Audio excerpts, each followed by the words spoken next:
It's a little after 2 in the morning, about an hour's drive south of Kampala.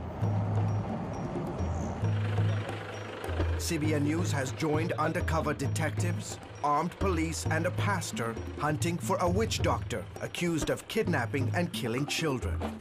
Witch doctors believe that when you kidnap a child, you get wealth, you get protection.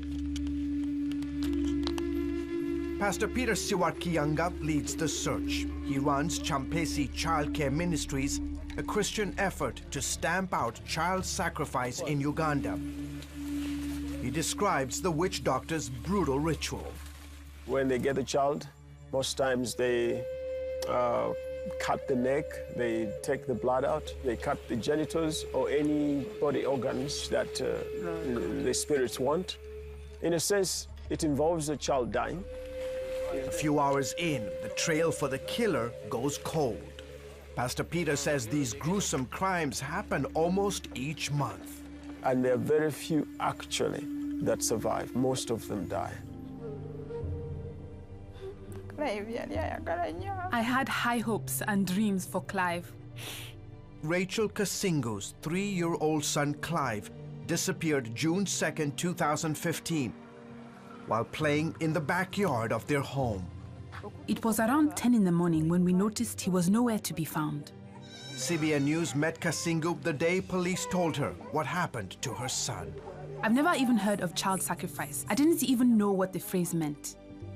Detective Emmanuel Mafunda took us to the spot, not too far from his home, where they found Clive's remains in this pit toilet filled with human feces.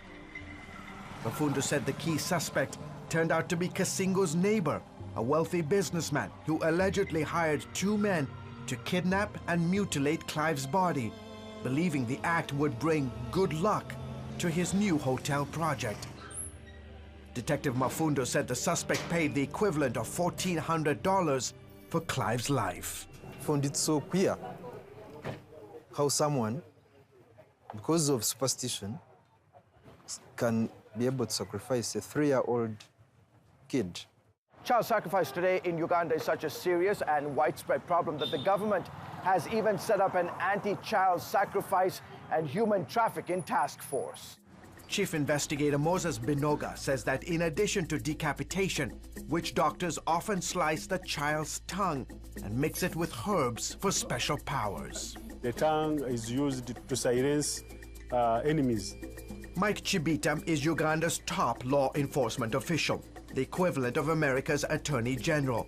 He says superstition and the desire to get rich quick contribute to high child sacrifice rates in his country. The connection is these witch doctors come and tell people who want to get rich that in order to get rich, you need to sacrifice human blood.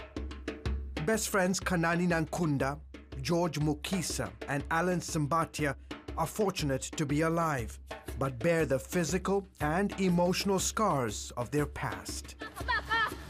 The 3 are child sacrifice survivors. A few years back, Kanani and his 7-year-old sister were attacked in the bush.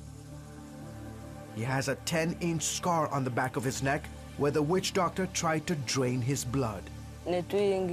I fainted, and when I regained consciousness, I found my sister dead with her head missing. 2 men attacked Alan Simbatia on his way home from school. I tried to scream for my parents, but my voice was not strong enough for them to hear me. They stabbed his neck, sliced his head with a machete, then castrated him. Alan remained in a coma for 2 months after his miraculous rescue. George Mukisa's mother found him lying in a pool of blood after a man castrated his privates with a blunt knife.